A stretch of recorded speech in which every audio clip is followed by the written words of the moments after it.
morning, good afternoon, good evening. Zimbabweans continue to be occupied by this new currency, new structured currency, the ZiG. And we have a sense of humor. That's one thing one can say about it. And yet, this is a serious matter. Benjamin, welcome. Good day to you. Thank you for having me on the show, and to our viewers, good day to you all. Yeah, what do you think of this? The ZiG is here. Yeah, I mean it's the story that is making headlines right now. There's a lot of confusion. There's a lot of excitement. There's a lot of anxiety. You know, everybody is predicting and so forth. Yeah, it's quite a circus, and the worst part is none of us have actually seen it. It's still to come out officially. It's officially launched, but physically not present. So yeah, it's a circus at the present moment. And yeah, I mean the cartoon actually just goes to show that's exactly how it is. It's a mess heading towards the next election. Hopefully, it will get there, but knowing the current environment that we are dealing with, especially with the economic and political environment, is I think from economic perspective, you're looking at it's going up against not only the the US dollar and other currencies, but also it's going against a home inflation of over 2,000%. So hopefully that bus that is supposed to be carrying the ZiG will make it, of which I don't think it will. By 2028, it will be another mess. A couple of zeros in front of it, and always heading downhill as the cartoon depletes. Yeah, I think we just need to update some of the listeners who may not be aware of it. The ZiG is supposed to be the token that looks like a coin, but made of gold. It's supposed to be made out of 1 milligram of gold. And the price of gold at the present moment is 1 gram of gold is 73.3 US dollars. So 1 milligram of gold is worth 0.0733 US dollars. We can expand that. 1 gram of gold, therefore, is equal to 1,000 milligrams, or if you want, 1,000 ZiG. And 1 kg of gold is 1,000 grams, or 1 million ZiGs. A ton of gold would be 1,000 kgs, which will be equal to 1 billion ZiGs. So if the amount of ZiGs was to be strictly tied to the amount of gold at a rate of 1 ZiG is equal to 1 milligram of gold, then at the present moment in the vaults, Zimbabwe's Reserve Bank, in their vault, we have got 1 1.5 tons of gold. That would be equivalent to 1.5 billion ZiGs. So at any given time, with whatever gold that is in the vault, if it's at the present moment 1.5 tons, there can only be 1.5 billion ZiGs in circulation. This is where the catch is. If government was forced to issue the token, the ZiG token, then it will hold its value. But as we know, the government is going to issue the money in paper money and also coins of other minerals. But for every ZiG, if it was strictly speaking going to tie it down to the amount of gold, then it will mean the amount of paper money circulating at any given time must correspond to the amount of gold that is in the vault. Like I said, at the present moment, we put 1.5 tons of gold, then it should be the equivalent of 1.5 billion ZiGs in circulation. If government was to increase that to 10 times that, then we'll have 15 billion ZiGs in circulation. The reality is, government is going to print more of the ZiG in paper money and coins of other minerals, and it will way exceed the amount of gold that Zimbabwe has in its vault. That is where the catch is, and that is where the devaluation comes in. The minute you have got more ZiGs in circulation than the equivalent in gold, as you have said, you're going to tie it to, and this is an attempt to tie it to the gold. That is where the inflation will come in. And I think we are not going to get that. ZANU-PF will never be disciplined enough to say we'll only print the ZiG to tie it down to the gold that we have in the vault. And if you are going to have also in foreign currency, for instance, US dollars, at the present moment, one US dollar is the equivalent of about 14 ZiG. So if you've got $1 million US, you can then say we have got 14 million ZiGs to correspond to it.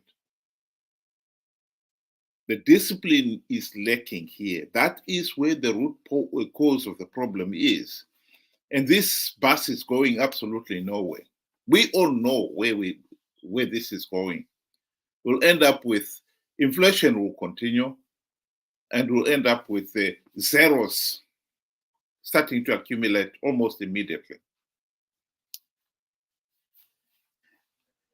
I agree with you. I mean, I feel the conditions are just the same or even a little bit worse, compared to the conditions that were there when the RTGS started. At least the RTGS did not have the hyperinflation or the near hyperinflation that is currently there. I mean, inflation is currently sitting at over 2,000%, right?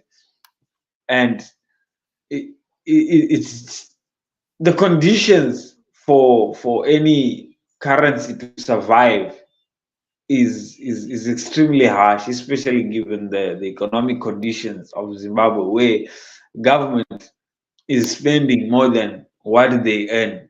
Because I mean, most of our sources of income are shut down or are slow, operating very slow, or maybe less than the optimum operating capacity. So you find that looking at all those conditions and taking into consideration everything, I personally do not see it happening this here whole ZiG is going to be a success. I think they can try and persuade, but it's downhill from now on. It's just a matter of time. We add a zero tomorrow and we add another zero the after. For me, the whole idea for the whole ZiG was just to save face and and to remove the zeros.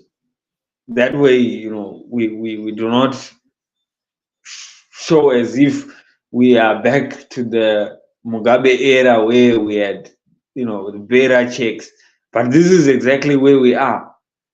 I don't see it changing because the same conditions, the RTGS was backed up by a loan facility from the Africa Bank, right?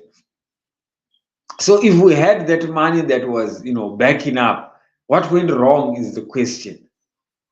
What went wrong was because we started uh, spending more than what we had, and actually printing more than what we can back up.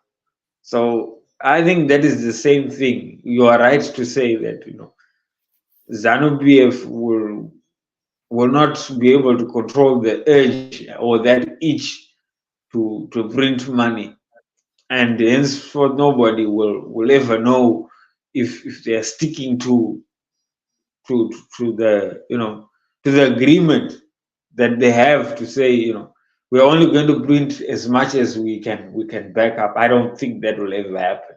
They have nobody that will hold them accountable. Well, I'd like to play a video of somebody who has already done the analysis of how the Zimbabwe dollar has moved since the country's independence. It's a short presentation, and I think it says it all. The first Zimbabwean dollar was created in 1980 and signed by the last governor of the Reserve Bank of Rhodesia, Desmond C. Croft. This series had 4 banknotes in denominations of $2, $5, $10, and $20, and featured the famous Chiremba balancing rocks with scenes and fauna from around Zimbabwe. In 1994, a new series was created with a $50 and $100 banknote and modern designs. These banknotes were signed by the then new governor of the Reserve Bank, Leonard L. Tsumba, and also featured new security designs such as latent imaging and identification marks. Soon, signs of inflation began to emerge, and $500 and $1,000 banknotes were introduced in 2001 and 2003. In 2003, rampant inflation became hyperinflation, and emergency traveler checks were issued in denominations of 1,000 to 100,000. These checks were unpopular because they had an expiration date, were one-time use, and you needed an ID to obtain and redeem them. On August 1st, 2006, Operation Sunrise was executed, and the Zimbabwean dollar was redenominated, lopping off 3 zeros from the first Zimbabwean dollar and introducing the next dollar. Effectively, all previous banknotes had expired with 28 bearer checks, produced spanning from the 1 cent all the way to the $500 million. In 2008, individual agro checks were issued, initially just for farmer use. These banknotes eventually found their way to everyday Zimbabweans and were used as currency during this time. The banknotes were from $5 billion to $100 billion, for a total of 32 banknotes in this series. Not long after introducing the $100 billion agro check, on August 1st, 2008, the Zimbabwean dollar was revalued yet again, with 10 zeros being lopped off. This third series, known as the Trillion series, retained the same obverse designs of the Chiremba balancing rocks, featuring various images of animals and locations around Zimbabwe in sets of 2 on the reverse. The third series culminated with the creation of $100 trillion banknote, the largest denomination in the world to be printed in English, in dollars, and with the numbers and denomination to be printed out completely. On February 2nd, 2009, the 4th series was introduced, and this time 12 zeros were lopped off. These banknotes were short-lived, since the Zimbabwean dollar was demonetized just 2 months later. The country began to rely on foreign currency, but that proved problematic due to the country's lack of supply control, and in November 2016, Zimbabwean bonds were introduced to circulate along with foreign currencies. From 2006 to 2008, 59 banknotes were printed at a rate of approximately one new banknote every 2 weeks, from 1 cent to 100 trillion.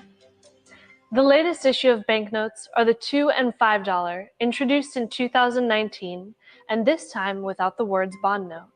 And then again, in May and June of 2020, $10 and $20 banknotes entered circulation. What will the future of the Zimbabwe dollar hold? Will they go once again into hyperinflation, or will they return to relying on foreign currency? Let us know your thoughts in the comments below.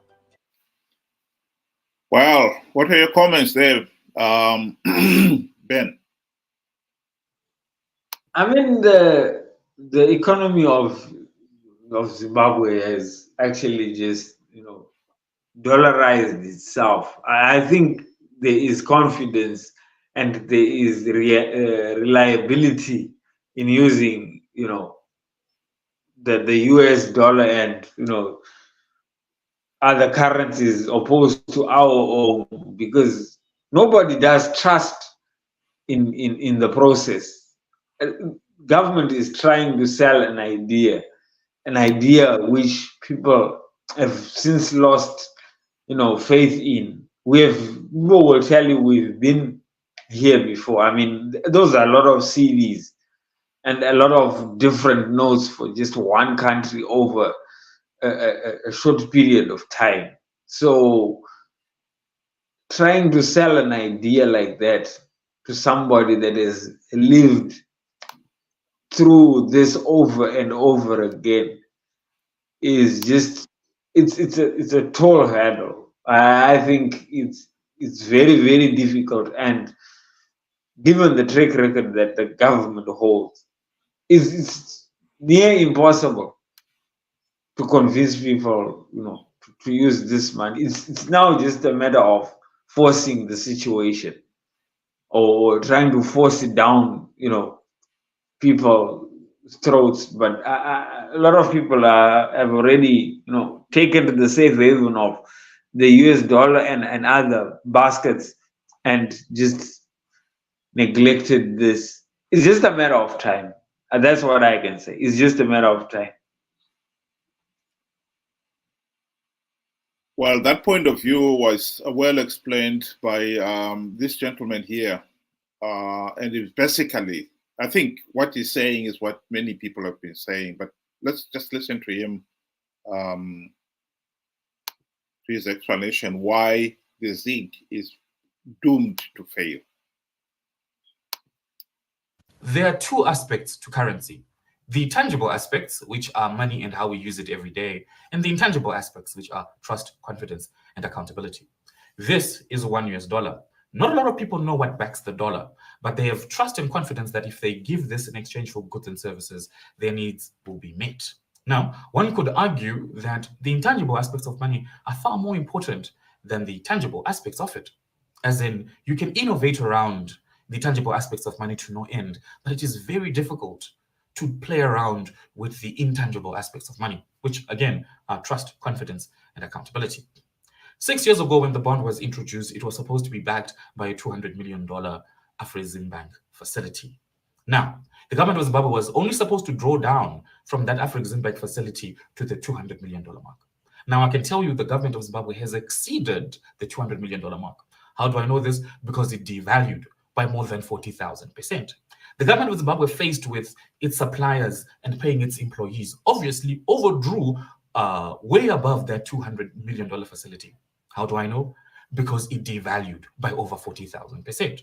Now, with the new currency, the only missing link and the only missing aspect of it is accountability, the trust and the confidence and the accountability around it. Now, how do we know that the government of Zimbabwe, again, faced with paying its employees and its suppliers, will not overdraw the 2.5 tons worth of gold that it has available? How do we know that? Now, the new currency is not lacking in innovation around its tangible aspects. It's all very clever. QR codes, take people's balances, divide them by 2.5, link the currency to the price of gold. All very clever stuff. But what's missing is the intangible aspects. What the government could have done is say, hey, we are linking with an international audit firm, and they're going to make sure that whatever money we print or money that we push out is linked to the actual money or actual gold that is in our reserves. That is innovation around confidence, trust, and accountability. But if you want to play around with the tangible aspects of money only, as somebody once says, we can all be governors, but there is an elephant in the room. And the elephant in the room, by the way, is trust and confidence. That is what should have been worked on this currency, not necessarily the QR codes and the gold backing. Because listen, nobody knows what backs this. It's backed by debt and speculation and good faith, but no one cares. It's not backed to gold. No one cares what backs this. People have confidence in it, and that's all that matters. The same people that told you 6 years ago that the bond was gauge with the USD are the same people who are telling you today that we can wipe out a couple of zeros, and here's 15 gold bars to prove that we've got some money in reserve.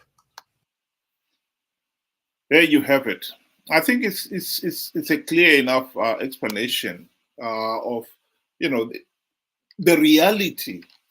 This is a regime that has managed to create so much mistrust that no one is really expecting the regime to remain faithful to managing the country's economy sensibly.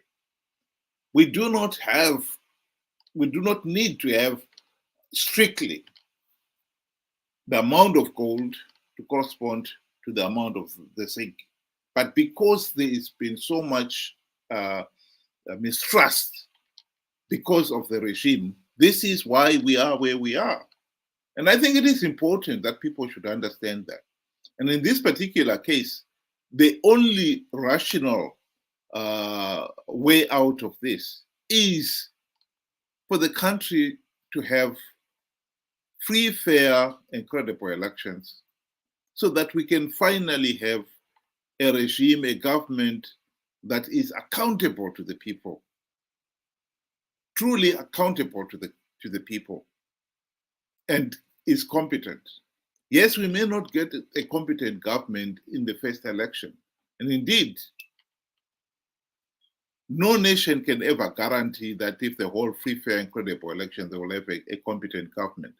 But the point is, if you have a democratic electoral process where those in government are held to account, if they prove to be incompetent, you remove them and you elect competent leaders.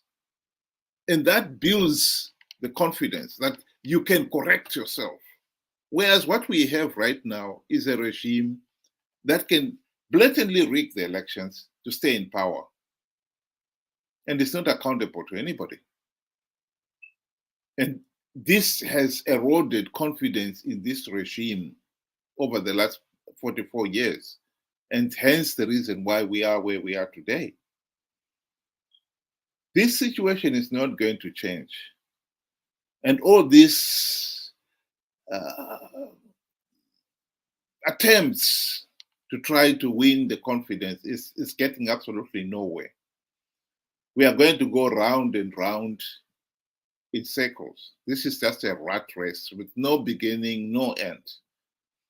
And I think the people of Zimbabwe should wake up to the reality that nothing is going to change until we have democratic elections, until we have reforms implemented to make sure that we have got democratic elections. ZANU-PF itself, like I said before, is never going to reform itself out of office. So the only way to have the reforms is to elect competent opposition who will implement those reforms. Our friends in MDC, CCC did have the opportunity to implement those democratic reforms, particularly during the 2008 to 2013 GNU. They failed to implement even one token reform. And for anyone to think that they can still do it, I think is naive, to say the least. What we need is a competent opposition who will implement the reforms. That is our starting point. ZANU-PF will not do it themselves. Chamisa and company have had 23 years, including the 5 in the GNU, and they failed to implement even one reform. Let's elect competent opposition parties who will implement it. This situation should have been addressed by now. After 23 years with not even a token reform implemented, the people of Zimbabwe should have woken up to that reality. But alas, we have been slow in doing that. And at the present moment, we are just going round and round in circles. ZANU-PF, as long as they're able to rig the elections, they can continue to do whatever they like. This ZiG, everybody knows that this is just a recipe for another failure. This is not going to solve anything at all. We've been here before, nothing has changed. And to think that somehow, just because they've called the currency a new name, things will change is, to say the least, naive. Benjamin, do you want to give your closing remarks? I think you've touched on most of them, and I should just emphasize it's for anything to survive, it needs accountability, principles, integrity, and that is one thing that we have found out that is lacking from leadership and those that aspire to be leaders of tomorrow. So unless we fix that, the political, the economic, and the social environment in Zimbabwe, which is so toxic, I don't see us getting out of this mess anytime soon. And I agree with you. It's just going round and round in circles, which becomes a vicious cycle, and it's bound to be doomed at the end of the day. And yeah, that's what I have to say. Thank you. Thank you very much, Benjamin. So again, I would like to emphasize that point, that there's not going to be any meaningful change until we change our political system. The confidence has been eroded by having a corrupt, incompetent, and tyrannical regime all these years. And this idea that somehow ZANU-PF and Triple C are going somewhere is absurd. As much as the bus would want to depict that they are going somewhere, that bus is going nowhere. And as much as Chamisa, who is at the bus stop there, wants to give the impression that he knows best, he doesn't. Many people have made the mistake of thinking that things did improve during the GNU. The opposition showed that they were competent. They knew what they were doing. The truth of the matter is the economy did improve during the GNU. We had a 12% growth rate in 2009, but that was because we scrubbed the Zimbabwe dollar. That was the most important thing that they did, scrapping the Zimbabwe dollar. But inflation got back in because they did not address the fundamentals, the good governance issue. And the opposition had the opportunity during the GNU to address those problems by implementing the democratic reforms. They did not. And there's the reason why we are where we are now. The opposition have failed to implement any meaningful democratic change for the last 23 years, including the 5 during the GNU. That is the number one message that Zimbabweans should accept here. We can have all these kia attempts to solve our problems. We are going absolutely nowhere. We're just going round and round in circles. In fact, in this particular case, while the economy is sinking deeper and deeper into despair, millions of our people already are living in abject poverty. And millions more are going to sink as the ZiG sinks in turn. Thank you very much, Benjamin, and to the Zimbabweans out there, thank you very much for joining us tonight, and I hope you'll be able to join us again tomorrow. Thank you. Good night.